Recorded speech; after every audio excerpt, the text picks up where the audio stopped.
Assalamualaikum warahmatullahi wabarakatuh.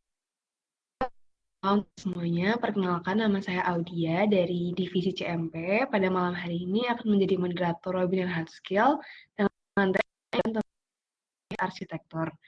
Nah, webinar pada malam ini akan dibawakan oleh dia selaku mentor dan pada hari ini dalam beberapa sesi.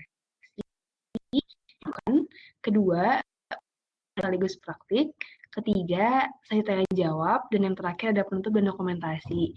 Dan untuk teman-teman semua yang mau tanya bisa tulis di kolom chat yang nantinya akan dibacain saat sesi tanya jawab, atau teman-teman bisa langsung on cam pada sesi tanya jawab.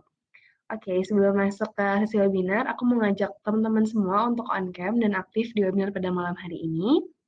Dan tanpa berlama-lama lagi, mari kita dengarkan webinar oleh Kak Gazi. Kepada Kak Gazi dipersilakan. Oke, terima kasih Audi atas waktunya. Oke, sebelumnya dari aku Assalamualaikum warahmatullahi wabarakatuh. Selamat malam teman-teman semua. Jadi kali ini kita ketemu lagi untuk webinar hard skill yang topiknya nanti terkait pengenalan tentang microservice arsitektur seperti itu. Aku coba share screen.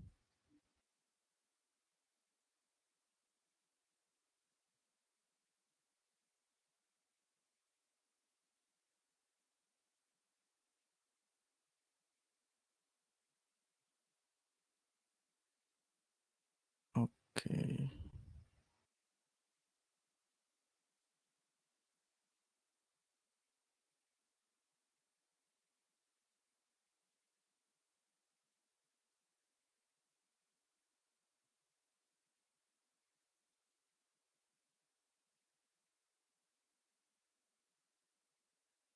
Share screen.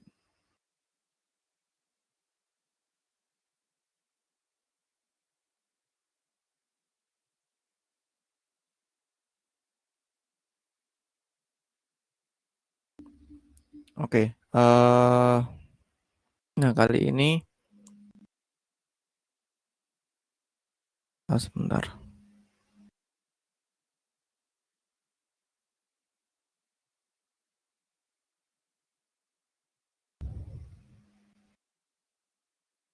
Sebentar.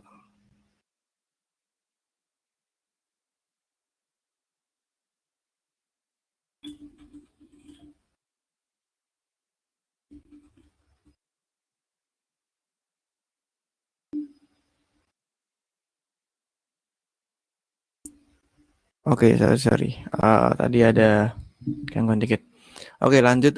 Jadi untuk materi kita kali ini kita akan diskusi terkait pengenalan tentang arsitektur microservice. Apa sih itu arsitektur microservice gitu ya? Nanti kita akan bahas untuk pengenalannya sedikit di sini gitu ya. Oke, lanjut. Nah, sebelumnya sebelum mengarah ke microservice atau arsitektur microservice, jadi kita perlu tahu ada beberapa jenis arsitektur yang itu bisa diterapkan di sebuah aplikasi gitu ya. Nah, untuk yang pertama itu ada yang namanya monolitik arsitektur atau arsitektur monolitik gitu ya. Nah, arsitektur monolitik itu apa sih gitu ya? Itu jadi sebuah arsitektur untuk perangkat lunak yang sering digunakan dalam pengembangan aplikasi web. Nah, monolitik ini itu berarti bahwa sebuah sistem itu dibangun di dalam satu kesatuan gitu ya. Nah, mungkin untuk contoh gampangnya itu kurang lebih seperti ini gitu ya. Nah, jadi di dalam aplikasi ataupun perangkat lunak yang menggunakan arsitektur monolitik, dia itu susunan arsitekturnya kurang lebih seperti ini gitu ya. Jadi dia semua sistemnya itu dijadikan jadi satu kesatuan, jadi satu tempat atau satu bagian gitu ya. Jadi mulai dari front end-nya kalau kita belajar tentang web kan ada bagian front end, bagian back-end gitu ya. Nah itu dijadiin, jadi satu satu kesatuan gitu ya. Jadi di sini ada front end, di sini ada service-service, eee, beberapa service yang digunakan di aplikasi itu, kayak gitu. Jadi, mereka dalam satu kesatuan. Nah, itu, yang namanya, eee, arsitektur, monolitik gitu ya. Oke, lanjut. Nah, kemudian ada lagi, yang namanya itu microservice arsitektur gitu ya. Nah, untuk microservice arsitektur ini perbedaannya adalah, eee, dia service-nya itu dibagi ke dalam beberapa bagian gitu ya. Nah, jadi setiap setiap service itu, dia mewakili satu satu bagian atau satu individu yang independen gitu ya. Jadi, dia independen gitu ya, kayak gitu. Nah, microservice ini menggunakan desain yang memecah aplikasi berdasarkan fungsinya secara spesifik gitu ya. Nah, mungkin contohnya kayak kayak, gambar di sini. Jadi, ini adalah salah satu contoh untuk arsitektur microservice gitu ya. Jadi di sini sebuah aplikasi itu punya beragam service. Di sini ada untuk service passenger management, untuk billing, untuk, payment dan lain sebagainya gitu. Jadi mereka dipisah, jadi beberapa service yang terpisah secara yang independen masing-masing gitu ya. Jadi ini ada sendiri kemudian. Jadi seperti itu. Nah, kemudian, di, arsitektur microservice ini, itu dia, karena memang terpencar-pencar dan tersebar di, berbagai apa ya, istilahnya kalau, di berbagai server gitu ya. Jadi, setiap service ini dipecah di berbagai server gitu ya. Nah itu, untuk menghubungkannya itu menggunakan, namanya API gateway gitu ya. Jadi, ketika sebuah aplikasi itu pengen, mengakses, service-service yang ada di setiap, cabang itu mereka harus, mengaksesnya dari, API gateway ini. Jadi API gateway ini yang punya, istilahnya punya hak lah untuk mengakses setiap service. Jadi, user ataupun dari front end itu tidak berhak untuk, mengakses langsung, service-service yang tersedia, seperti itu. Oke, lanjut. Nah, kemudian apa sih perbedaan, antara monolitik dan microservice arsitektur gitu ya? Nah, jadi di sini ada, beberapa perbedaan dilihat dari keuntungannya, keuntungan penggunaan, arsitektur monolitik ataupun, arsitektur microservice gitu ya. Nah, untuk yang pertama yaitu yang, untuk monolitik gitu ya. Yang pertama, yang pasti karena dia, dalam satu kesatuan dan, eee itu lebih mudah di manajemen gitu ya.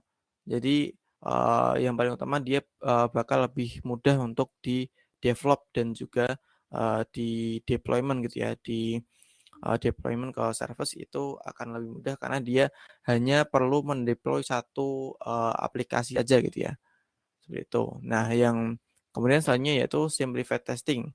Nah di monolitik ini itu karena memang, dia untuk servisnya itu ada di satu tempat, dia lebih lebih simpel lah untuk, testing aplikasinya kayak gitu. Nah kemudian juga, yang terakhir untuk keuntungan di monolitik yaitu adalah, dibaginya lebih mudah gitu ya. Jadi karena dia dalam satu tempat kita, untuk mendeteksi, error ataupun debugging itu, lebih mudah. Jadi, kita nggak perlu mencari, di berbagai server yang terpencar kayak gitu. Jadi, lebih mudah untuk, debugging. Nah, kemudian, di sisi lain yaitu ada microservice. Nah, microservice ini juga, banyak keuntungannya ketika kita menggunakan, arsitektur microservice ini gitu ya. Nah, yang pertama yaitu adalah, agility, yaitu di mana, eee, dengan penggunaan arsitektur microservice ini, dia itu, lebih mendukung untuk, apa ya, untuk pengembangan aplikasi yang membutuhkan, waktu rentang cepat gitu ya. Karena, dia bisa istilahnya untuk setiap servisnya itu bisa di-breakdown yang setiap, servisnya itu nanti bisa dibagi ke tiap tim-tim kecil gitu ya. Nah, jadi akan, lebih mendukung untuk, proses development yang lebih, cepat gitu ya. Nah, itu kemudian yang kedua adalah, flexible scaling gitu ya. Nah, karena dia untuk servisnya ini terpencar-pencar di berbagai server, dia akan lebih mudah di-scaling gitu ya. Mungkin ketika, misalkan, kita punya, aplikasi e-commerce gitu ya. Nah, di suatu saat, aplikasi e-commerce itu, eee, ada salah satu server yang overload. Biasanya itu, terkait yang transaksi gitu ya, transaksi ketika mungkin, ada promo banyak gitu kan biasanya, gampang overload. Nah, ketika, off-road itu akan lebih mudah, untuk kita scaling resource-nya gitu ya. Jadi kita hanya perlu, scaling, resource untuk service yang memang itu overload gitu ya. Jadi nggak perlu, scaling semua aplikasi gitu ya. Nah, itu akan lebih mudah, lebih fleksibel untuk scaling ketika, ada overload nanti, kayak gitu. Kemudian, yang ketiga itu ada highly maintainable and test gitu ya. Jadi, eee, karena dia itu, tiap service itu terpencar, dia juga akan lebih memudahkan untuk, eee, maintain, maintain apa namanya, eee, code-nya gitu ya. Jadi, nanti kalau mau maintain, service terkait transaksi itu dia bisa langsung fokus ke, service transaksi aja maintain-nya, jadi nggak perlu, runtut untuk service eee, semua apa, di dalam satu aplikasi itu gitu. Jadi hanya fokus ke service yang ingin di-maintain ataupun di-tes gitu ya. Nah, kemudian, untuk keuntungan selanjutnya, yaitu ada independent, deployable gitu ya. Nah, independent deployable ini seperti apa gitu ya. Jadi, independent deployable ini, dia karena setiap service itu sifatnya, independen gitu ya. Jadi, mereka tidak, terpengaruh satu sama lain. Jadi, ketika teman-teman pengen mau memperbarui atau istilahnya upgrade versi, service, itu teman-teman bisa, apa ya, langsung langsung mudah dengan, deploy-nya bisa lebih mudah gitu ya. Jadi karena dia, nggak apa namanya, nggak apa, tergantung dengan, service yang lain. Berbeda dengan ketika kita menggunakan, eee, monolitik arsitektur gitu ya. Itu kan, dia dalam satu kesatuan yang itu nanti, kalau satu mau diganti, itu otomatis dia, akan harus harus mengganti, semuanya gitu ya. Harus, deploy satu aplikasi semuanya itu gitu. Nah, beda ketika kita menggunakan microservice, dia hanya perlu, deploy service yang akan di-upgrade saja itu. Itu salah satu keuntungan untuk, penggunaan microservice. Nah, kemudian, yang selanjutnya yaitu adalah teknologi flexibility gitu ya. Nah, teknologi flexibility ini seperti apa gitu ya. Nah, mungkin aku contohkan untuk ini ya, untuk arsitektur microservice ini. Jadi, dia lebih fleksibel, bisa menggunakan, berbagai teknologi gitu ya. Mungkin contoh contoh simpelnya, eee, teman-teman pengen gunakan beberapa bahasa pemrograman untuk, setiap service yang teman-teman penginkan gitu ya. Mungkin, di bagian billing itu teman-teman menggunakan apa, bahasa pemrograman Python, kemudian di bagian payment teman-teman bisa menggunakan bahasa pemrograman Node.js, atau di bagian driver management, teman-teman bisa menggunakan Golang gitu ya. Nah itu sangat memungkinkan gitu ya. Karena di sini microservice itu berkomunikasi satu sama lain itu menggunakan REST API gitu ya. Jadi mereka berkomunikasi itu menggunakan API. Jadi nggak masalah ketika kita menggunakan berbagai bahasa pemrograman yang berbeda ataupun teknologi yang berbeda di tiap service-nya gitu ya. Nah itu mungkin contoh apa ya, contoh mungkin yang bisa diterapkan mungkin ketika teman-teman pengen mengembangkan aplikasi yang eee, berbasis AI gitu ya, teman-teman punya punya service terkait AI gitu ya, itu kan membutuhkan bahasa pemrograman Python. Nah itu untuk service AI itu nanti bisa digunakan bahasa pemrograman Python. Nah kemudian kalau teman-teman di aplikasi itu punya punya apa namanya, punya service payment. Nah di situ menuntut lebih pengen apa ya, untuk service-nya itu bisa lebih cepat running-nya itu mungkin teman-teman bisa menggunakan Golang itu yang lebih cepat runtime-nya gitu ya. Nah itu juga bisa seperti itu. Itu bisa memudahkan teman-teman untuk mengembangkan sebuah aplikasi. Beda dengan ketika kita menggunakan monolitik gitu ya. Karena monolitik kan dia menjadi satu kesatuan, otomatis dia harus menggunakan satu teknologi aja gitu ya. Jadi harus distandarisasi menggunakan satu teknologi. Misal menggunakan Python, dia juga harus menggunakan Python saja kayak gitu. Itu. Jadi keuntungan menggunakan microservice salah satunya itu.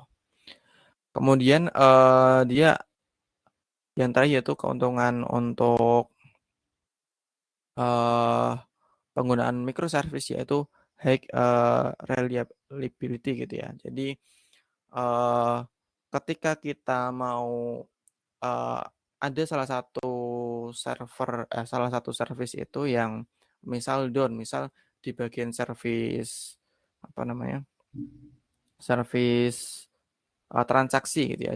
Misal kita contohkan aplikasi eee marketplace gitu ya. Nah itu di suatu saat itu service untuk transaksinya itu down gitu ya. Nah itu ketika salah satu down dia untuk service yang lain itu mereka akan tetap jalan gitu ya. Jadi meminimalisir bahwa satu aplikasi itu bisa down semua. Jadi ketika kita menggunakan arsitektur microservice karena dia sifatnya setiap service itu independen, jadi dia tidak mempengaruhi yang lain gitu ya. Jadi misal di bagian billing ini down, nanti di sini juga nggak akan terpengaruh. Jadi tetap bisa jalan gitu fungsi.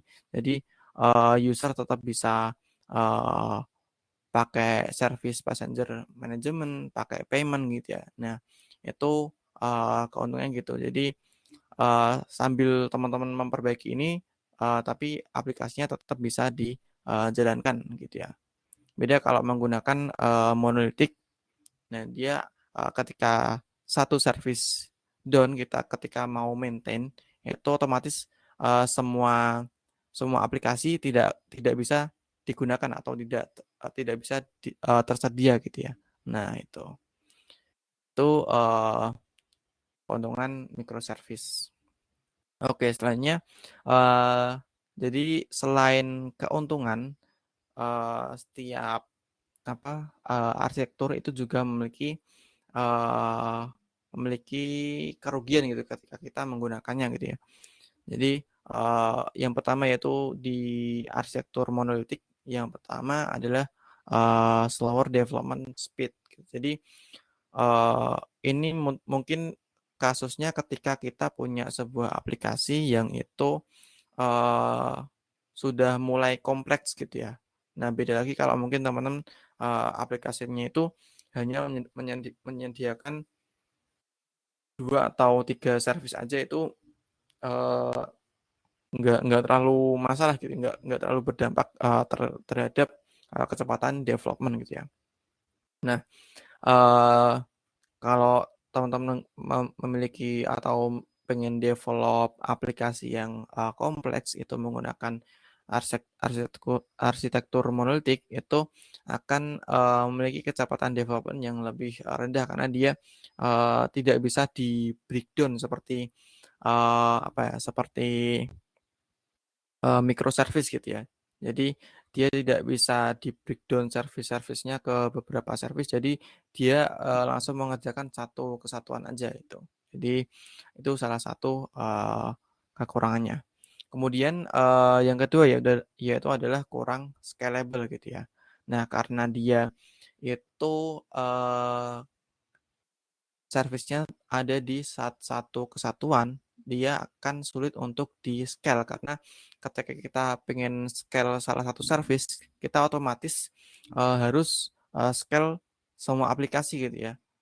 Nah, mungkin kalau kalau aplikasi yang, simpel itu masih belum berdampak, tapi ketika teman-teman menggunakan,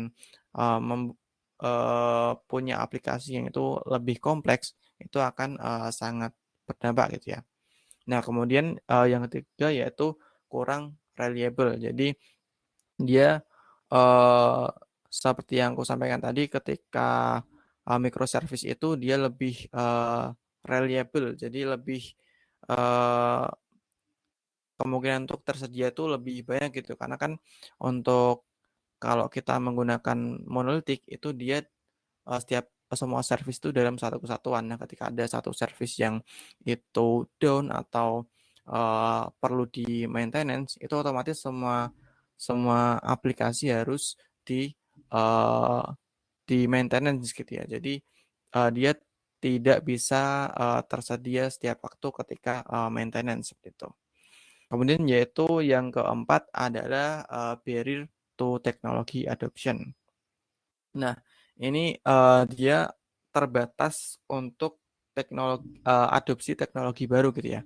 Nah, misal, eee, di sini kita ibaratkan kita punya aplikasi monolitik gitu ya. Jadi di sini kita, menggunakan, framework tes gitu ya dari Python. Nah, ketika nanti di suatu saat, gitu ya, di suatu saat ada sebuah framework baru yang itu mungkin lebih update dan, eee, fiturnya itu lebih banyak, itu teman-teman akan kesulitan untuk, berpindah ke apa, ke framework baru itu atau teknologi baru itu. Karena teman-teman harus memindahkan semua, migrasi semua service itu, secara bebarengan ke framework yang pengen teman-teman gunakan gitu. Nah, beda lagi kalau, kita menggunakan, eee, microservice itu teman-teman bisa, istilahnya satu-satu lah gitu ya. Jadi mulai dari service billing dulu kita migrasi eee ke framework baru gitu ya, itu, sangat memungkinkan kayak gitu. Nah itu, kekurangan monolitik yaitu, terbatas untuk adopsi teknologi baru kayak gitu. Kemudian, yang terakhir yaitu adalah slow deployment gitu ya. Nah karena, dia jadi satu kesatuan otomatis dia setiap ada, penambahan fitur baru otomatis dia harus maintenance satu aplikasi full gitu ya. Nah itu juga akan, memperlambat proses, deployment gitu. Nah itu untuk kekurangan monolitik. Kemudian, untuk kekurangan microservice gitu ya, jadi selain dia memiliki, keuntungan, dia juga memiliki, beberapa kekurangan yang itu bisa teman-teman jadikan untuk bahan pertimbangan apakah teman-teman mau pengen menggunakan arsitektur monolitik ataupun microservice di dalam aplikasi teman-teman. Nah, yang pertama yaitu, adalah exponential infrastruktur cost gitu ya. Nah, kenapa bisa pertumbuhan, biaya untuk infrastrukturnya itu bisa, eee, mengikuti kurva eksponensial gitu ya. Jadi dia bertambah secara eksponensial. Nah, karena dia setiap kalau kita menggunakan cloud ya, jadi setiap service ini di apa, di-deploy di setiap instan yang berbeda, dan setiap instan itu biasanya dia juga punya billingnya masing-masing gitu ya. Jadi setiap nambah nambah instan atau resource atau tempat untuk deploy servernya itu dia akan nambah juga untuk cost-nya gitu ya. Jadi ketika teman-teman semakin banyak uh, deploy service atau punya service semakin banyak, otomatis cost-nya akan juga semakin banyak gitu ya. Seperti itu. Oke, nah kemudian edit organisasional overhead gitu ya. Nah, untuk poin ini itu adalah ketika teman-teman itu mungkin nanti sudah punya sebuah perusahaan teknologi yang sudah sangat berkembang gitu ya. Dan teman-teman punya salah satu produk itu yang sudah sangat kompleks menerapkan arsitektur microservice ini, otomatis teman-teman setiap service itu kan akan dikerjakan oleh eh, satu tim kecil gitu ya. Nah, setiap service itu otomatis dia akan dikerjakan oleh tim-tim masing-masing gitu ya. Nah, teman-teman juga ketika perusahaan itu semakin gede, teman-teman juga akan berdampak harus teman-teman apa ya, menjaga komunikasi antar tim itu agar aplikasi yang teman-teman punya itu bisa berjalan dengan baik gitu ya. Jadi eh, itu salah satu tantangan yang ketika teman-teman menerapkan arsitektur microservice ini. Jadi teman-teman harus bisa menjaga apa ya, menjaga komunikasi antar tim agar selaras untuk pengembangan aplikasinya seperti itu. Nah, itu yang kedua. Kemudian yang ketiga yaitu adalah debugging challenge gitu ya. Nah, di poin ketiga ini otomatis ketika teman-teman punya service di berbagai server, otomatis teman-teman akan lebih sulit menemukan apa ya, error ataupun kendala ketika itu muncul gitu ya. Jadi teman-teman ketika di aplikasi teman-teman ada apa, sebuah error, otomatis teman-teman harus tracking di mana sih errornya, di service mana sih errornya. Kemudian kalau di sini nanti dia berhubungan dengan mana gitu ya. Nah, itu akan lebih sulit dibandingkan ketika kita menggunakan arsitektur monolitik gitu ya, karena kita bisa tracking itu dalam satu tempat kayak gitu. Nah, kemudian yang terakhir yaitu adalah lack of standardization gitu ya. Nah, karena dia setiap service itu deploy di beberapa server yang berbeda, otomatis dia masih kurang standarisasi untuk standarisasi semua aplikasi itu agak kurang gitu ya, karena selain dia dikerjakan oleh tim yang berbeda-beda, dia juga biasanya tadi kan bisa menggunakan bahasa pemrograman atau teknologi yang berbeda-beda. Nah, itu nanti agak kesulitan untuk distandarisasi gitu ya. Misal aplikasi ini standarisasinya seperti apa, itu akan lebih sulit karena dia lebih beragam di setiap service gitu. Nah, seperti itu untuk kekurangan microservice itu untuk beberapa kekurangan untuk arsitektur monolitik dan microservice. Dan itu untuk penjelasan sedikit terkait pengenalan untuk monolitik dan microservice. Ada tadi arsitekturnya seperti apa, kemudian keuntungan dan kelemahannya seperti apa gitu, bisa teman-teman jadikan sebagai bahan untuk pertimbangan ketika teman-teman pengen develop sebuah aplikasi seperti itu. Nah, mungkin langsung aja aku kasih apa, beberapa ya, contoh ya untuk praktek gitu ya. Seperti apa sih penerapan microservice itu ketika kita mendevelop sebuah aplikasi gitu ya. Nah, di sini aku udah nyiapin beberapa service dan juga API untuk gateway gitu ya. Nah, di sini jadi aku menyiapkan 2 service gitu ya.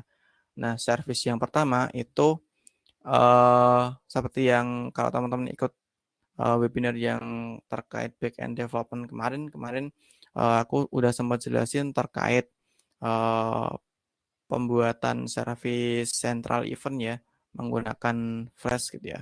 Nah, kemarin kita udah coba, juga sudah berhasil untuk tambah event, untuk edit, hapus, ataupun melihat event apa aja yang sudah ditambahkan situ. Nah, ini untuk kita namakan, server 1 gitu ya. Jadi kita, punya, service yang namanya central event gitu ya. Nah, kemudian, eee, service yang kedua, kita di sini oh ya, untuk server yang kedua, itu kebetulan, aku udah deploy ke cloud gitu ya. Jadi service kedua itu, di sini aku, pakai service nodes gitu ya. Jadi, untuk mengelola notes. Jadi ketika teman-teman, ada pengen buat sebuah notes itu, bisa menggunakan service ini gitu ya.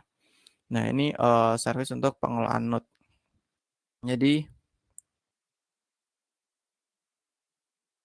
oke kita lihat, nah ini, untuk foldernya jadi, service yang kedua, untuk server kedua ini kita menggunakan service notes gitu ya. Ini mungkin untuk contoh aja gitu ya, contoh aja, bagaimana penerapan sederhana untuk microservice. Nah, nanti teman-teman bisa kembangkan eee, untuk development aplikasi teman-teman gitu ya. Nah, di sini, untuk service yang kedua, kita coba masuk. Nah, di sini untuk service yang kedua kita menggunakan, aku menggunakan apa, bahasa pemrograman, Node.js gitu ya. Nah, jadi, tadi kalau aku sampaikan bahwa dia mendukung penggunaan beberapa bahasa pemrograman di setiap service itu, eee, kita akan coba gitu ya. Jadi ini ada server 1 menggunakan bahasa pemrograman Python dan untuk server 2 itu dia, menggunakan, Node.js gitu ya. Nah, kemudian untuk, kita bisa mengakses server 1 dan 2 kita harus mempunyai yang namanya, server gateway gitu ya. Jadi kita harus mempunyai yang mana API gateway untuk mengakses, itu. Nah itu udah aku siapin juga, itu menggunakan, bahasa pemrograman Python menggunakan Flask sama gitu ya. Jadi, kita akan coba gitu ya. Nah ini udah aku siapin. Nah mungkin, coba aku breakdown sedikit ya untuk Eee, di bagian server gateway ini gitu ya. Nah, karena untuk komunikasi microservice ini menggunakan, API, dia, harus, melakukan request ke API yang akan kita akses atau server yang akan kita akses. Di sini ada 2 server, eee, sudah ada. Oke, kita coba jalankan, coba jalankan ini ya.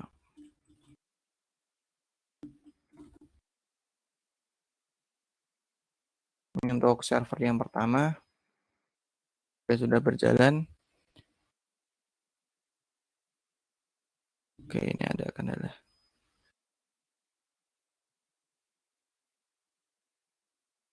Dan untuk server kedua karena udah aku deploy di cloud ya, aku udah deploy di cloud, coba ini agak ada kendala.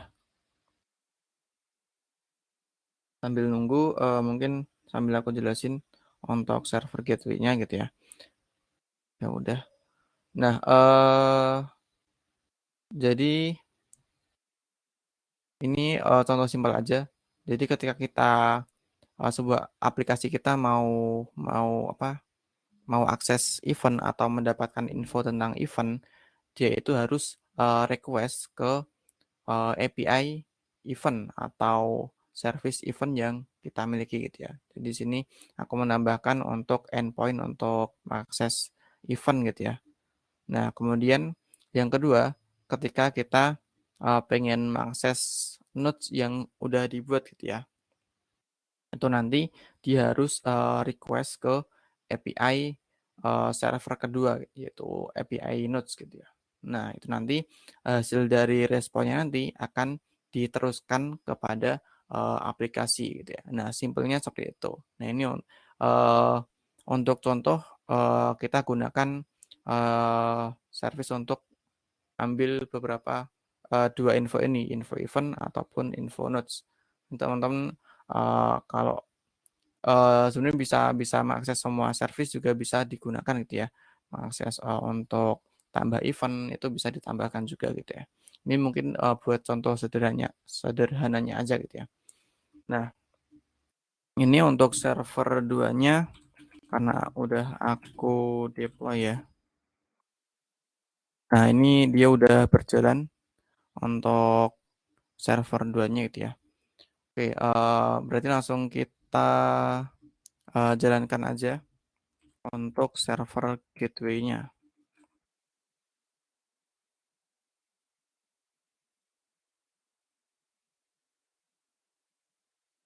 Oke, udah berjalan.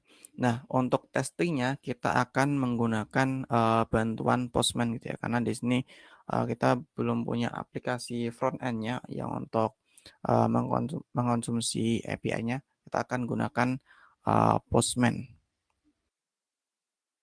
Nah, di sini udah, aku buatin untuk collection, akses microservice gitu ya. Nah, yang pertama, kita menggunakan endpoint event untuk mengakses info terkait event gitu ya. Nah ini, akan kita coba, oke dia belum ada data gitu ya. Dia belum ada data dan dari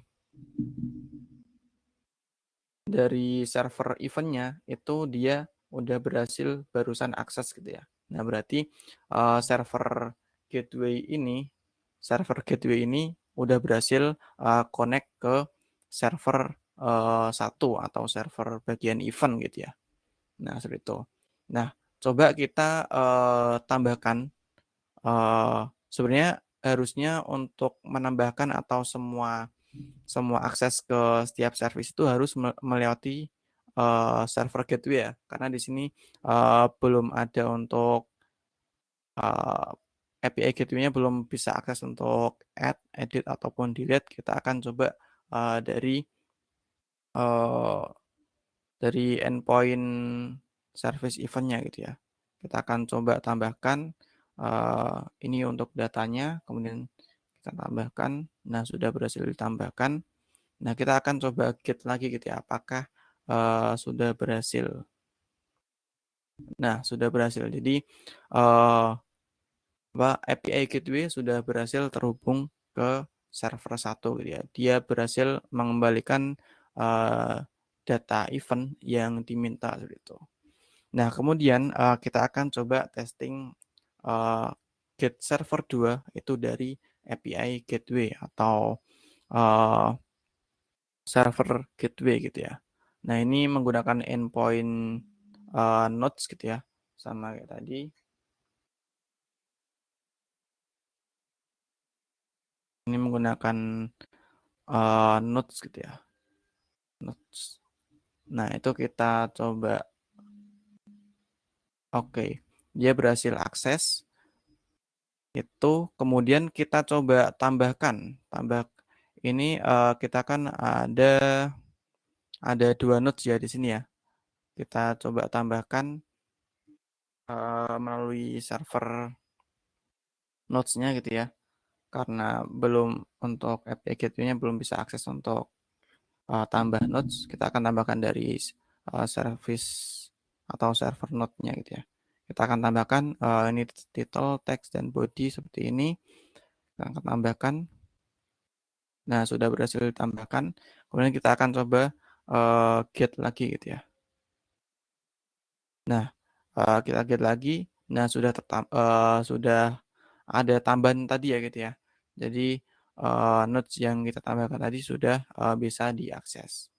Nah, itu mungkin untuk, implementasi sederhananya gitu ya. Jadi ketika kita pengen menggunakan arsitektur microservice itu bisa, di-breakdown ke beberapa service dan di-deploy ke server yang berbeda gitu ya. Dan untuk aksesnya itu, teman-teman bisa gunakan, API gateway. Nah, dan, tambahan karena ini mungkin, juga masih implementasi sederhana gitu ya. Nah, teman-teman mungkin nanti juga untuk ketika teman-teman pengen pakai arsitektur microservice ini, itu nanti teman-teman juga bisa batasi gitu ya. Jadi, untuk yang bisa mengakses, server satu dan 2 itu hanya, eee server gate aja, itu juga teman-teman bisa batasi agar, meningkatkan keamanan dari, backend teman-teman di, microservice gitu ya. Dan juga di bagian API gateway teman-teman juga tambahkan, bisa tambahkan untuk, autentikasi gitu ya. Jadi istilahnya kalau kita mau eee, masuk sebuah ruangan itu kan ada pintunya. Nah, pintu itu adalah, eee API gateway gitu ya. Nah kita, perlu berikan, kunci gitu ya, biar nggak sembarang orang itu bisa masuk. Nah itu bisa ditambahkan, itu mungkin untuk praktek lebih lanjutnya gitu, teman-teman bisa lebih explore lagi terkait microservice itu gitu. Itu aja mungkin, materi dari aku, mungkin selanjutnya tanya jawab boleh, silahkan kalau ada yang mau ditanyakan.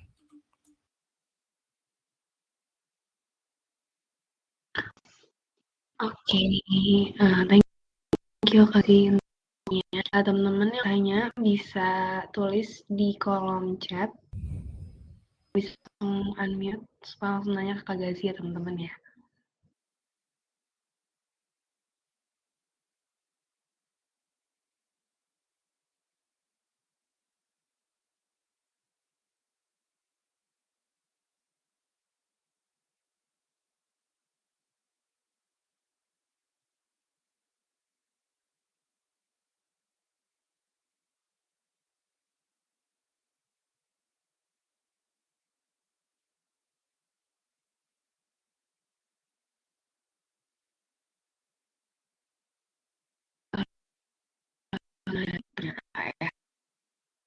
Ya, kita satu dua orang nih teman-teman yang mau tanya.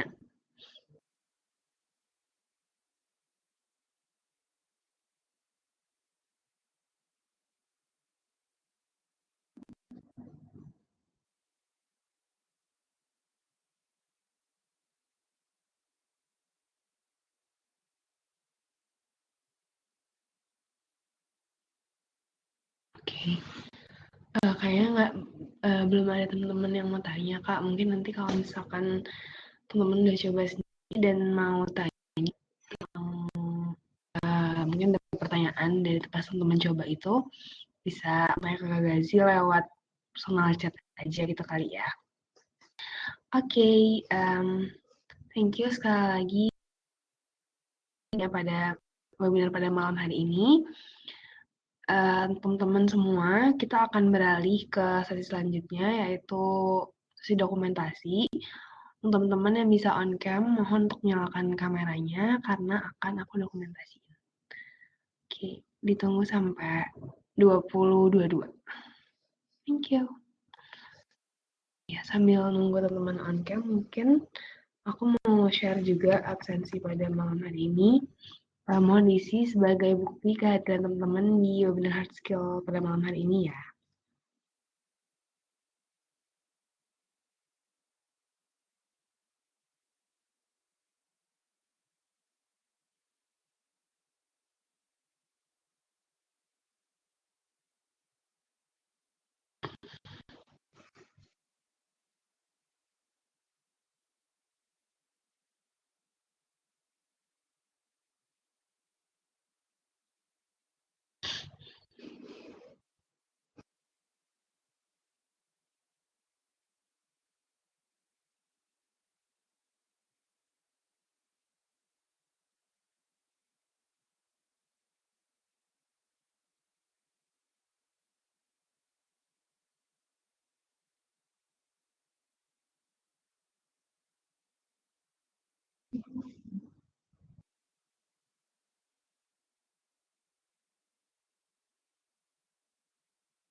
Oke, kayaknya karena nggak ada yang on cam lagi, kayaknya aku mulai aja ya dokumentasinya.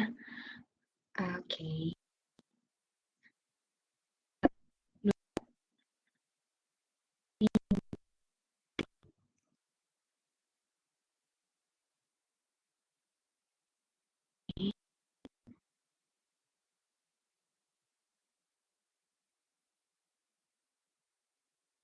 Satu, dua,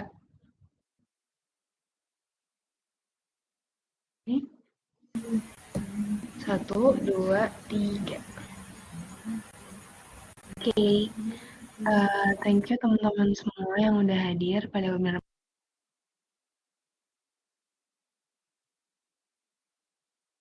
Aku Audia, selaku moderator pada malam hari ini. Mohon undur diri, mohon maaf kalau selama menjadi moderator ada salah kata dan perbuatan. Jangan lupa untuk diisi absensinya teman-teman ya.